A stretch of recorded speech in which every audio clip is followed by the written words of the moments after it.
Hello everyone and welcome to this video wherein I will discuss the GD, PI, WOT, case discussion, group exercise, extempore, ये सारी चीज़ों के बारे में बात करेंगे. What exactly are these processes, क्या क्या मिथ्स होते हैं, what all things are tested, what all things are not tested, and at this point in time what should you be doing. तो सबसे पहले स्टार्ट करते हैं what all things are there, what all things exist when it comes to GD, pi, what. तो काफ़ी छोटी छोटी चीज़ें होती हैं, काफ़ी नुआंसेस होते हैं. So I will cover these things bit by bit. तो सारी चीज़ों को एक बार ध्यान में रख लेना. Not everything will be applicable to you for your B school का process, but of course across process ये सारी चीज़ें देखी जाती है. तो सबसे पहले सबसे इंपॉर्टेंट चीज जो ऑलमोस्ट सारे बी स्कूल्स के सिलेक्शन प्रोसेस का एक इंटीग्रल पार्ट होता है, that is the personal interview. The personal interview essentially means that you will be in front of a panel of professors. कभी कभी वन ऑन वन भी discussion हो सकता है, but in most cases there will be at least 2 panelists and a maximum of 4 और 5 panellists जिनके सामने बैठ के एक इंटरव्यू देना पड़े. अब यहां पे होता यह that typically these interviews will go on for 15-20 minutes और सो.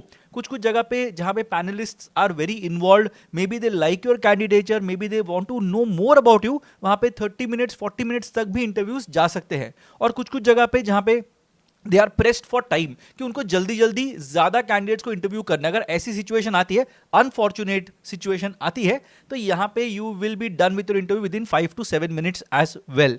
या फिर वो बहुत ही कन्विंस हो गए हैं that you are a good candidate, तो बहुत ज्यादा इंटरव्यू करने का कोई पॉइंट नहीं है. So in these extreme situations you will see that your interviews are going to be very short. अब टिपिकली इंटरव्यूज में क्या क्या होता है वो हम कवर करेंगे एक अलग वीडियो के अंदर, बट टिपिकली इंटरव्यूज के अंदर they will cover a couple of things. तो 3 लेयर में इसको सोच सकते हैं. First layer is about you, whatever you written on your CV, कि क्या तुम्हारी अपब्रिंगिंग रही है, academics, co curriculars, extra curriculars, hobbies, interests, projects, internships, सारी चीजें. तो ये सारी चीजें यहां पे डिस्कस होंगी as the first layer. The second layer is immediately तुम्हारे आसपास क्या चल रहा है. It could be your country, it could be your state, it could be some current affairs questions in the Indian context हो सकता है. The third thing that they are testing is global knowledge and your opinion on things. तो यहाँ पे तो हम लोग सिर्फ facts की बात कर रहे हैं, arguments की बात कर रहे हैं, but your opinion in terms of whatever is going on around you, या फिर abstract चीज़ों के साथ कैसे deal करते हो, that is essentially the third layer. ये 3 layers generally देखे जाते हैं इन टर्म्स ऑफ इंटरव्यूज. तो panelist will test these 3 attributes. इसके बाद सेकेंड जो सबसे ज्यादा प्रोमिनेंट एक चीज होती है in your post test rounds is going to be the written ability test. अब वैट जो बोलते हैं रिटन एबिलिटी टेस्ट, बहुत ही सिंपल सा कॉन्सेप्ट है. You will be given an A4 sheet in most cases, या फिर you might have to type it as well, but mostly A4 sheet देते हैं. यहाँ पे you have to write everything. अब क्या लिखना होता है वहां पे, एक इम्प्रॉम्प्टू टॉपिक देंगे और may be sometimes it so happens that 2 topics के बीच में सिलेक्ट करना होगा, ऐसा भी हो सकता है. And then you will have to write a 1 pager which is रफली going to be say 300 to 400 words. उतने लेंथ का एक ऐसे लिखना पड़ेगा इन टर्म्स ऑफ दैट टॉपिक. अब कभी कभी ये टॉपिक आर्गुमेंटेटिव हो सकते हैं, कभी कभी ये टॉपिक सिर्फ फैक्चुअल हो सकते हैं कि भाई ये एक टॉपिक है, इसके ऊपर लिखो. Sometimes they will ask you for your opinion, जो आर्गुमेंटेटिव टॉपिक की मैं बात कर रहा था. AI is going to be the next big thing, or AI is the next big bubble waiting to burst, ऐसे कुछ हो सकता है. So these kind of things might happen in your written ability test. You have to write 1 page. Generally क्या करना चाहिए क्या नहीं करना चाहिए वो हम अगली स्लाइड पे डिस्कस करेंगे.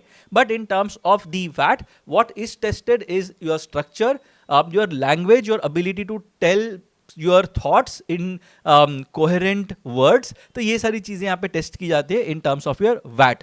The third thing is case discussion. अब बहुत बार ये होता है दैट ग्रुप डिस्कशन जो था ना उसको धीरे धीरे काफी कॉलेजेस फेज आउट कर रहे हैं. Why are they doing that? Purely because group discussion में बहुत बार फिश मार्केट होता था. Everybody just wanted to enter, वो कुछ रेलेवेंट पॉइंट्स शायद ना भी दे, but they just wanted to enter the discussion. तो यहाँ पे थोड़ा सा प्रॉब्लम होता था. The good candidates and the average candidates did not really और could not really be differentiated. तो यहाँ पे केस डिस्कशन एक चीज आ गई, बिकॉज ग्रुप डिस्कशन में कभी कभी एक लक बेस्ड चीज भी आ जाती है, जहां पे it depends on what the topic is. अगर उस टॉपिक के बारे में पता होगा यू आर विनिंग, अगर नहीं पता होगा then you are doomed, purely because you don't know that topic. तो वो लक को एलिमिनेट करने के लिए केस डिस्कशन भी बहुत सारे कॉलेजेस यूज करते हैं, नोटेबली NMIMS. तो यहाँ पे केस डिस्कशन में होता क्या है, केस डिस्कशन में you essentially have to discuss a case. तो एक 1 पेजर या 2 पेजर केस दी होगी, you have to sit and read that case first. वो केस पढ़ने के बाद you have to discuss among yourselves what all things are there that need to be solve. तो ऐसे हो सकता है दैट ठीक है, एक कंपनी है जो एक शैम्पू मैन्युफैक्चर कर रही है एंड उनको अपने शैम्पू को मैन्युफैक्चर भी करना है, आउटलेट्स में पहुंचाना भी है, एडवर्टाइजिंग भी करनी है, and they have to make sure that they are reaching the right kind of audience. तो कैसे कर सकते हो ये सारी चीजें? तो यहाँ पे of course you have to look at it from multiple perspectives and then you will be able to answer that particular case nicely. तो ये होता है केस डिस्कशन. इसमें लक का फैक्टर नेग्लिजिबल हो जाता है because everybody will have an opinion in terms of the case, will have solutions in terms of the case. इसके बाद आता है ग्रुप डिस्कशन. अब ये एक बहुत बड़ा रेज हुआ करता था पहले purely because it's a very easy elimination exercise कि भाई 10 लोगों को एक ग्रुप में बिठा दो, उसमें से जो टॉप 2 लोग होंगे उनको हम सिलेक्ट करेंगे या उनको ज्यादा मार्क्स देंगे. सो यहाँ पे this used to be a very easy process. But is it fair? तो काफी डिफिकल्ट है इसको जज करना प्योरली बिकॉज अगर मैंने लेट्स से सारे के सारे टॉपिक्स पढ़े हुए, everything I have read, but suddenly I get a topic जिसके बारे में मुझे ज्यादा नॉलेज नहीं है, so does that make me a bad manager? That is something that was debate वर्दी, बिकॉज ऑफ विच जीडीज को बहुत सारे कॉलेजेस ने फेज आउट किया है, स्पेशली आफ्टर कोविड जहां पे जीडीज करना थोड़ा डिफिकल्ट हो रहा था. GDs have effectively been phased out. Of course there are some colleges that consider GDs as well, but then again the topics are not going to be very dangerous in general unless the panelists really want to create trouble for you, but generally तो GDs में देखा गया that the topics are very manageable, very relatable and everybody will be able to generate something in terms of ideas. Next आता है group interview. Now this is something that we see at SPJIMR. तो group interview में होता है ये that 4, 5, 6 लोग एक panel में बैठे होते हैं या फिर स्टूडेंट्स होते हैं जो बैठे होते हैं, and then there is a panel who keeps on asking questions. So they will ask questions to candidate 1, candidate 1 will respond, फिर candidate 2 को पूछेंगे and so on and so forth. Now this is kind of like an interview, but इसमें depth of conversation बहुत ज़्यादा नहीं होती. What other thing, or there's one more thing that is slightly challenging in this context is you have to answer in the presence of other people who might judge you. तो यहाँ पे बहुत सारे लोग थोड़ा झिझक जाते हैं, उनको थोड़ा सा टेंशन हो जाता है कि अरे अगर मैंने आंसर दे दिया तो लोग मेरे बारे में क्या सोचेंगे, and that is why a lot of people face some issues in terms of facing group interviews. But then again I will not say that they are very different from personal interviews. Just that you have to be prompt, you have to be spontaneous. As I generally tell people, interview के अंदर you can buy those 5-7 seconds before you start answering a question, but group interview के अंदर maybe because of consciousness you will not be able to start a bit later than you would have liked to. तो 2 या 3 second के time period में सोच के you might have to deliver your answers because uncomfortable silence काफी ज्यादा होती है, lot of eyeballs are looking at you. अब यहाँ पे एक चीज आती है ग्रुप टास्क और उसके बाद वाली चीज जो है group exercise. Now these two things are pretty much related. काफी सारे बी स्कूल्स के अंदर you will see that there are some companies that have these kind of processes. So when I was a part of the B school, Nestle used to have this thing जहाँ पे there used to be a group task slash a group exercise. होता क्या था वहाँ पे, बहुत सारी अलग अलग चीजें होती है. कभी कभी ऐसे होता है that they will give you a piece of paper, you have to create something from that piece of paper and also give a sales pitch कि मैं इस आइटम को इतने पैसे में बेचने वाला हूं. There will be some cross questioning and that will basically be the end of the group task slash group exercise. कभी कभी ऐसे करते हैं दैट ब्लाइंड फोल्ड करेंगे and you have to create something from a bunch of straws और a piece of newspaper, कुछ भी हो सकता है, and you have to create something that is sustainable, tallest structure, ऐसे कुछ भी चीजें हो सकती हैं. So these are interesting exercises, but यहाँ पे of course the product is not exactly something that they look at very seriously, but the process. तो कैसे मतलब यू आर taking care of the group dynamics, how exactly are you interacting, how exactly are you participating and not really sitting in a corner or waiting for someone to give you that inspiration. तो ये सब चीज़ें यहाँ पे test होती है. Interesting process but बहुत ही rare होंगे इन अ बी स्कूल सेटअप. एंड सबसे लास्ट चीज़ होती है एक्सटेम्परे. नाउ ऑफ कोर्स कुछ कॉलेजेस होते हैं, the most prominent among them is FMS, जहाँ पे एक्सटेम्परे होता है. अब एक्सटेम्परे का मतलब ये होता है that they will give you a topic on the go and you have to talk about it for a minute. That is the basic expectation. अब ये टॉपिक कुछ भी हो सकता है. So in my case there were phrases that were given to me in a lot of my interviews. So the interview that I converted in terms of FMS, my topic was the best day of my life. इतना abstract हो सकता है, but I have heard topics from other people जिनको पूछा गया था, तो एक टॉपिक था tsunami. Now what will you talk about tsunami for 1 minute, right? तो ऐसे भी टॉपिक्स आ सकते हैं. एक किसी ने रेड टाई पहन किया तो उसको टॉपिक दे दिया रेड टाई. तो ऐसे भी कुछ चीजें हो सकती है. तो एक्सटेम्परे के अंदर you can't really predict what the topic is going to be. Factual या पूरा का पूरा करंट अफेयर्स बेस्ड भी हो सकता है, and of course there can be something that is random and abstract as well. तो be prepared for these kind of things. Extempore पे I will come up with a different thing altogether, and of course at this point in time I think it will be a good idea for me to tell you that we have a GDPI WOT course as well, so make sure that you check out that course using the link in the description box below. उसके अंदर काफी सारे recordings होंगे, there will be sessions that will be conducted and there will be documents that will be there, so make sure that you have a look at that entire course if you are planning to appear for interviews soon. इसके बाद आता है what is not tested. So a lot of people have a lot of notions that ठीक है ये मेरा image है in terms of which people crack interviews and which people do not crack interviews. तो I will tell you upfront की क्या क्या चीजें होती है जो बिल्कुल भी टेस्ट नहीं करते. The first thing is vocabulary. So अगर लग रहा है दैट मेरी वोकैबुलरी खराब है, मैं शायद इंग्लिश मीडियम स्कूल से नहीं हूं, या फिर I am not very strong in terms of words while communicating, मेरा कंफर्ट लेवल उतना नहीं है, तो क्या I am at a disadvantage? बिल्कुल भी नहीं. वोकैबुलरी बहुत ज़्यादा मतलब शशि थरूर लेवल की वोकैबुलरी बिल्कुल टेस्ट नहीं होती. So you don't really need to worry about vocabulary per se. Answers में क्लैरिटी होनी चाहिए, बट वोकैबुलरी कुछ भी होगी it's okay. You just need to make grammatically correct sentences, that's it. बहुत ज़्यादा फ्लावरी लैंग्वेज यूज करने की कोई ज़रूरत नहीं है. मेमोरी की बात नहीं होती. अ lot of people start mugging up facts कि अच्छा जीडीपी इतना है, ग्रोथ रेट इतना है, सीआरआर इतना है, रेपो रेट इतना है, रिवर्स रेपो रेट इतना है, लिटरेसी रेट इतना है, मैटरनल मोर्टेलिटी रेट इतनी होती है, इन्फेंट मोर्टेलिटी रेट इतनी होती है, and they keep on mugging up random statistics. India के अंदर इतनी पॉपुलेशन है, इस मार्केट का इतना साइज है, there are so many gig workers that are there in this economy. See it is physically impossible, physiologically impossible to memorise everything that you are coming across. तो ऐसा कोई statistic होगा that you are not aware of. Of course, I will tell you to remember some statistics, but it is not a test of your memory कि मुझे सब कुछ पता होना चाहिए. इंडिया में IT सेक्टर कितना बड़ा है to the last dollar या last rupee, ये सब चीजें इतनी पता नहीं होंगी तो भी चलेगा. You should know ballparks, that's it. वो अगर पता होगा तो you should be fine. In terms of optics ये भी चीज़ें ज़्यादा टेस्ट नहीं होती. ऑप्टिक्स का मतलब क्या है? How do I come across, मैं किस टाइप के कपड़े पहन के जा रहा हूँ, या फिर मैंने कौन से ब्रांड के शूज़ पहने हुए हैं, मेरी टाई कितनी ज़्यादा महंगी है, मेरे मैंने किस किस सैलून से ग्रूम किया है अपने आप को. So all those things are not something that are considered. Of course you have to look well kempt, you need not look regal, but you have to look well, you can't look unkempt, right? So you should be like prim and proper, उतना होना चाहिए, that's fine. But otherwise बहुत ज़्यादा optics, मैंने बहुत ज़्यादा ये वाले कॉस्मेटिक्स यूज़ किए हुए हैं, या फिर मैं ये ब्रांड का ब्लेजर पहन के गया हूँ, ऐसा कुछ उससे फ़र्क नहीं पड़ता. You should just look professional, that's it. Then aura. तो आजकल बहुत सारे लोग होते हैं जो मैं तो मतलब दिखा दूंगा, I will go into the interview as this aggressive individual and I will try to convince everybody that I am right. ये सब चीज़ें जनरली टेस्ट नहीं होती. In fact that might give you some negative points if you try to dominate discussions और if you are not agreeing to whatever has been mentioned. कभी-कभी ऐसा होता है that the panelists might ask you some politically inclined questions, and वहाँ पे if you try to show that नहीं मैं ही ठीक हूँ और यही सही है और कुछ दूसरा ओपिनियन हो ही नहीं सकता, they might take offense. So make sure that you are not trying to create an aura there. You are just going there, you are trying to present your best candidature in front of them, you are trying to convince them that you are a decent candidate and you are sorted.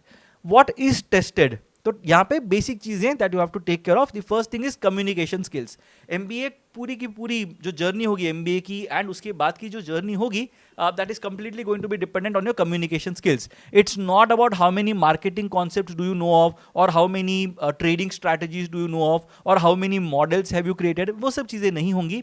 It's basically about being able to communicate. तो अगर let's say for example your senior management tells you something, you have to look at that particular bit of information, process it, convert it into something that makes it meaningful to your reportees, and then make that information flow.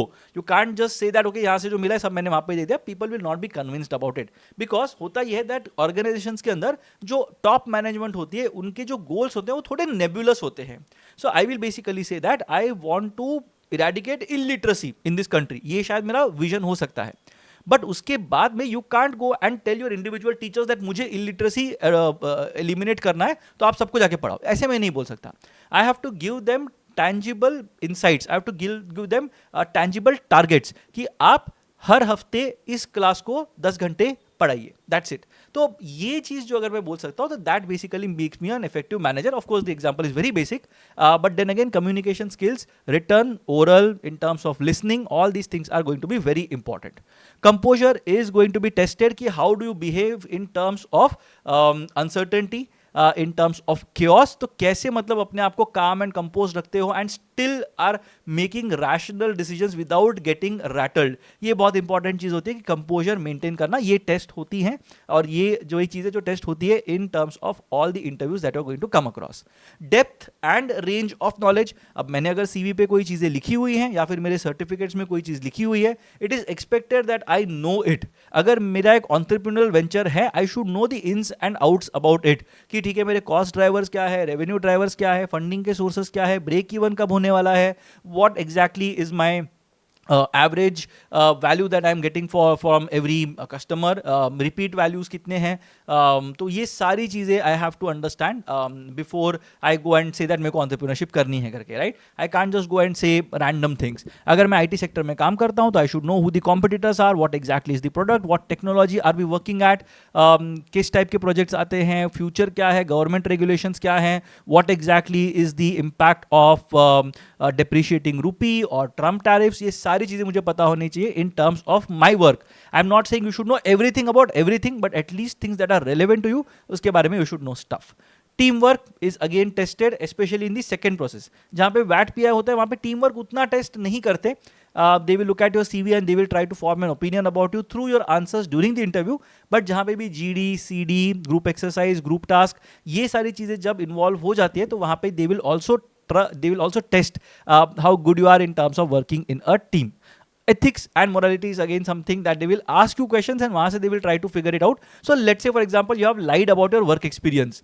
तो वहाँ पे they can ask you कि ठीक है what was the size of the team. You can't really say 28-30 लोग थे, नहीं. You have to tell them that 28, 29, 30, 31. It's a very easy number to count, right? तो वहाँ पे they will test whether you have genuinely worked or not.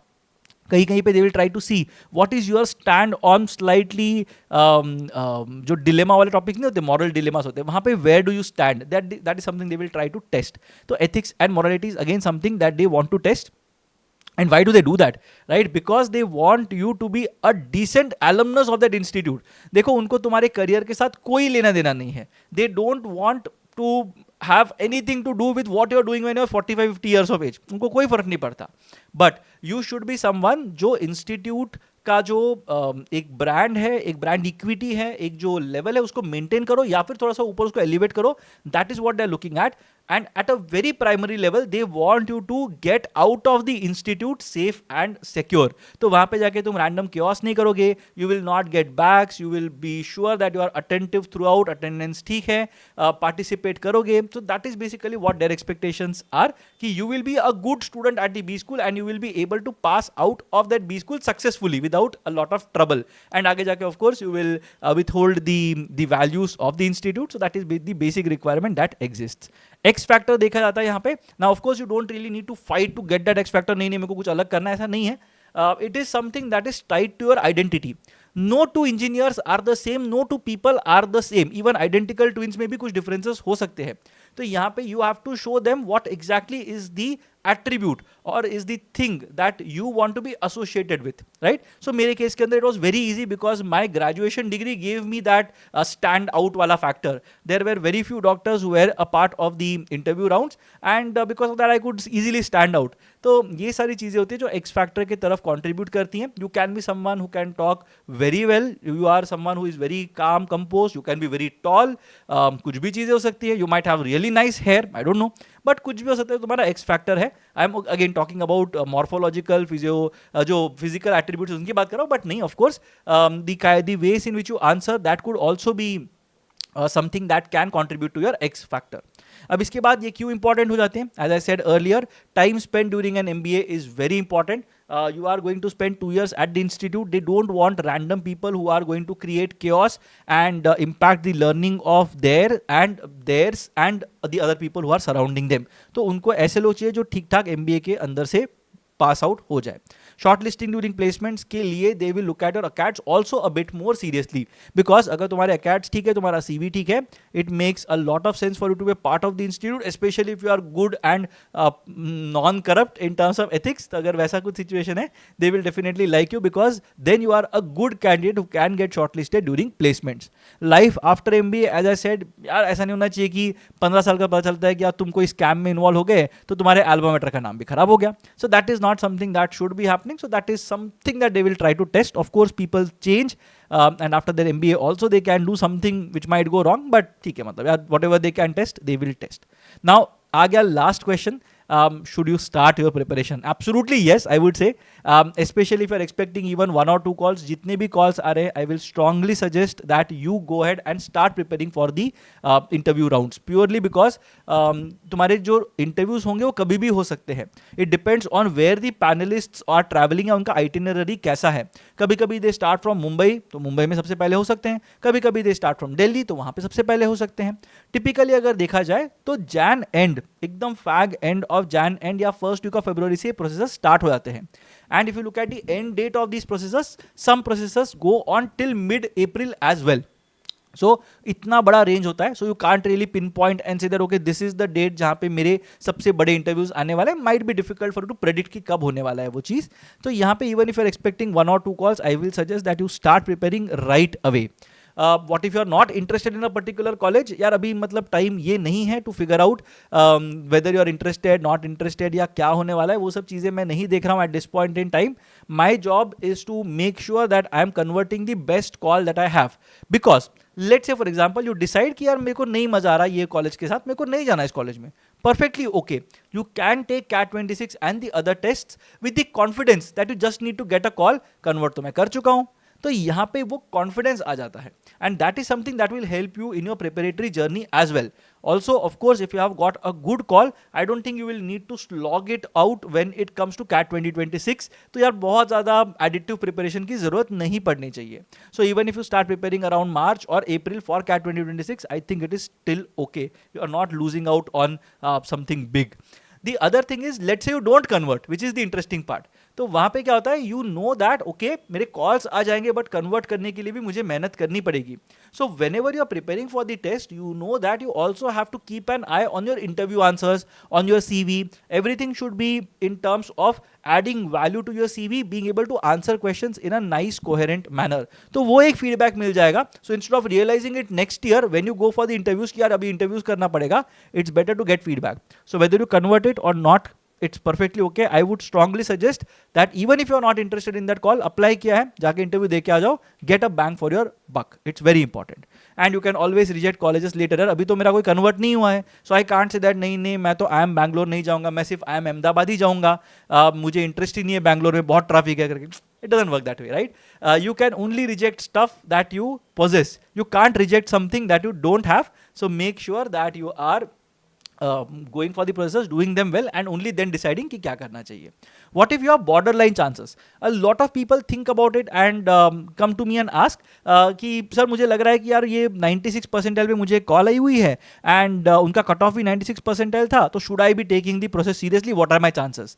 देखो, अगर वो लोग तुमको इंटरव्यू के लिए बुला रहे हैं, if they are taking the pains to set up a panel and invite you for the interview, it is your responsibility to respect their judgement. जाके सेकेंड गेस करने की कोशिश मत करना, because a lot of people do that, they lose hope. अब call नहीं आया तो भी खराब है, कॉल अगर आ जाता है बॉर्डर लाइन तो भी खराब है. यार I don't understand. So all of you who are sitting at the border line, जो कट ऑफ के बहुत पास में हो, you have not lost it yet.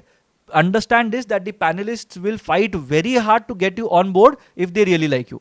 So अगर 30 marks का interview है, let's say for example, and if the panelists genuinely like you and they want you to be a part of the institute, they might not hesitate to give you even a 28, 29 or 30 out of 30 as well. And if they don't like you, they will again not hesitate to give you a 1, 2 or 3 as well. तो make sure that you are going for the interviews with an open mind. तुमको बुलाया है तो respect their decision, respect their judgement, don't try to second guess things and don't seek the opinions of a lot of people. अगर बुलाया हुआ है, you have to do justice to it. Go and give the best interview of your life. फिर अगर वो नहीं लेते हैं तो उनका प्रॉब्लम है, it doesn't matter. But you have to make sure that you are not leaving anything to chance, and that's why preparation is very important. It's a very interesting thing. You will learn a lot of things about yourself, and ये चीज़ आगे जाके भी काम आएगी purely because your B school में जाने के बाद जो समर इंटर्नशिप के प्रोसेस स्टार्ट होंगे वो ऑलमोस्ट इमीडिएटली हो जाएंगे. So by the time you reach सितंबर और अक्टूबर later this year, you will see that you will have to prepare for your interviews again. So make sure that you're preparing well the first time around so that you don't miss out on, or you don't really have a lot to prepare when it comes to your summer internship placements as well. Let me know in the comment section if you have some doubts, some queries regarding the GDPI WAT rounds. Our course is live, as I mentioned. The link to that is in the description box below. Do check it out. I'm sure you are going to enjoy that. So एक बार उसको देख लेना. And again, if you have any queries regarding a profile, what calls can you expect, let me know in the comment section. I'll try my best to answer you, and I'll see you again in the next video.